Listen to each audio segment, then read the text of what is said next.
po dito bago tayo umakyat sa cross po. Yun. Battle of the Pocket. Guys, ito yung Battle of the Pocket.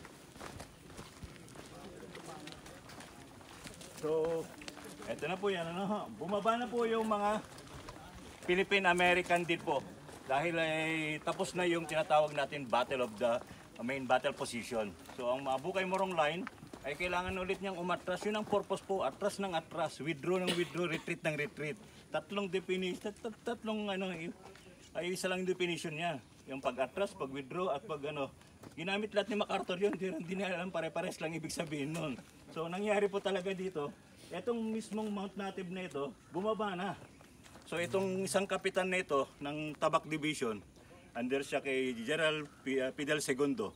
Ang mga Tabak Division po kasi taga Ilocos po ito dapat. First Region, Regiment Flag ang tawag po dito. So ngayon, babaliktad na, nasa Mindanao na po ito. So nasa Zamboanga po ito, nakapangalan nga po kasi kahapon, tinur ko lang po ang mayor lang po ng Dipolog. At nakapangalan daw po sa kanilang kampo ang Tabak Division na ito. So nangyari po dito, isang kapitan ang inutusan ni Fidel II at minan niya ito. Tinawag niyang The Hammer kasi matapang tong si Captain Alfredo Santos na ito. Alfredo Santos, nag-lead siya na tinatawag natin Battle of the Pockets. Although sa Amerika kasi, ang tawag sa kanila sa ganitong formation ay horseshoe. Horseshoe formation. Para yung siyang ganun. Ang ginawa nga ngayon ni Captain Alfredo Santos ay pocket shape. Mas malapad, parang sa bulsa ng maong, ganito na siya. Ganito yung pocket shape, pocket. Kasi pag U lang ganyan. So mas ma-wide siya. So dalawang pocket shape ang ginawa niya. Big pocket saka small pockets po dito sa may Abu-Abu River. Dito sa Gogokota River, itong kahalahati nito hanggang dun po sa pinakadulo, ang mismong Gogokota River na ito ng tinatawag niyang big pockets na ito. So yung pag-lead niya ng ganon, mark as victory ng USAP ito, at mga Igorot warrior din dahil sa kanilang matinding ginawa dito nang pumasok ang mga Japanese sa pocket shape, in circle, annihilated lahat. So around yung 2000 na yon, 34 na lang na Japanese so bumalik sa kanilang line. So mark as victory po ito. So ang ginawa agad kay Captain Alfredo Santos, field promotion as a major. Tapos wala pang isang buwan, binigyan siya ng Philippine government ng first and only in the military history na nabigyan ng 4-star general. So ganun katindi po yung mga ano po natin, no? mga sundalo natin nung araw. So nangyari na po, pagbaba na po diyan, sala ang mga Japanese, kaya pag napunta po kayo ng Bagak, mayroon Philippine-Japanese Friendship Tower po doon. Yun na po yun, yung tinatawag na final wave po ng mga Japanese. Kaya nandun po din po yun, yung tower na yun at nilagyan ng bell para ginugong ng mga Hapon dati pag pumupunta dito. Very historic din po yung lugar na yun kasi doon nagkaroon ng paglusob ng mga Japanese at hinintay ng mga Pilipino sa baba at Amerikano at ng machine gun nest at talagang totally annihilated sila dito sa area na ito. Yan, nagkaroon din po ito na tinatawag natin, para ikat lang po natin na dapat mamaya na po ito, although nandito na tayo sa area na ito, yung tinatawag namin na Pantingan Massacre Marker. Ito na yung pagkatapos na po ng death march, biglang may lumitaw ng mga Muslim ng 91st Division na matatapang na talagang akala nila laban lang ng laban. So, sorry, sabi nitong mga Hapon, the march is already start and already done, have this surrender. Late na silang sumuko.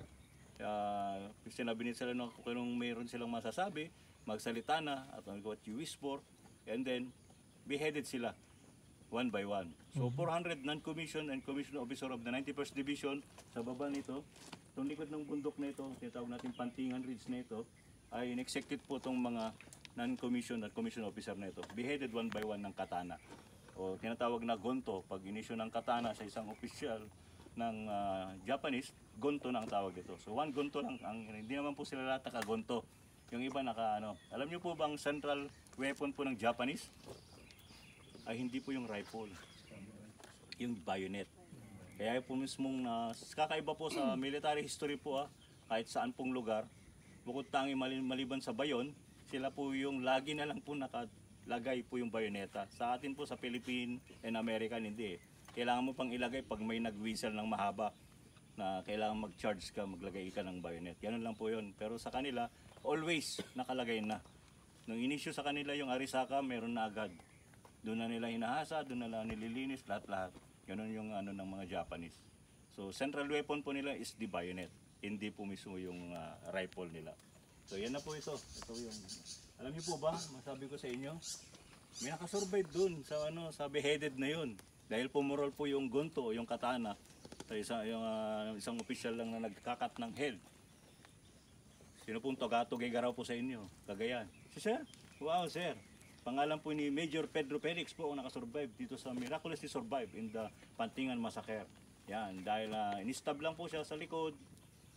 Tapos dahil wala na yung katana, yung mga Japanese, stab lang, bayonet, tapos kick in the ridge, tapos roll down, going to the river.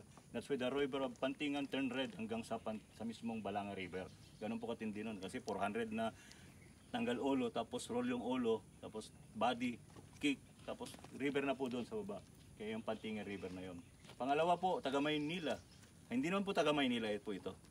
Actually, nakapangalan po sa kanya sa LRT. May istasyon po siya. 4 na letra po ang apelyido. Luteos ay hindi. Hindi po. Hindi po, 5 po yun. Baka mahaba na po ito, baka kinumpleto niyo po ano. Sige, sabihin ko na po. Si Arpapa. Agpapa. Rolando Papa po. Na naging lumaban po dito sa Battle of the Points. Pagkatapos ni Battle of Mount Samat, Battle of the Points na po ito. Sila po yung nahuli po din dito sa parte rito. Kaya kasama siya sa pinatinatawag na Pantingan Massacre na nakasurvive.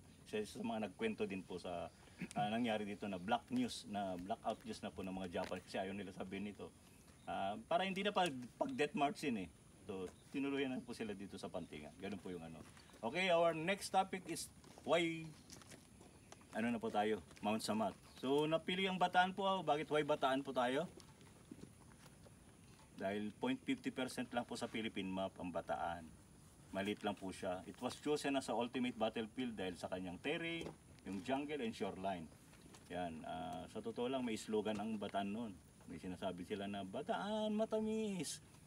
So, may tabako. Pero hindi na naging matamis dahil ng pag-trust ni MacArthur, naging mapait na ang Bataan.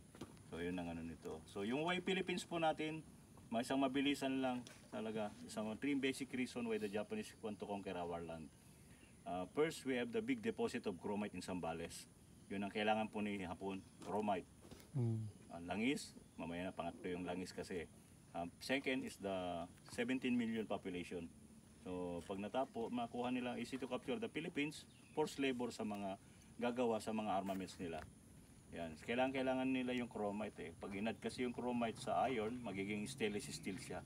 So makakagawa ka ng tanks, makakagawa ka ng artillery, lahat na matitigas na ano. So yun ang kailangan niya.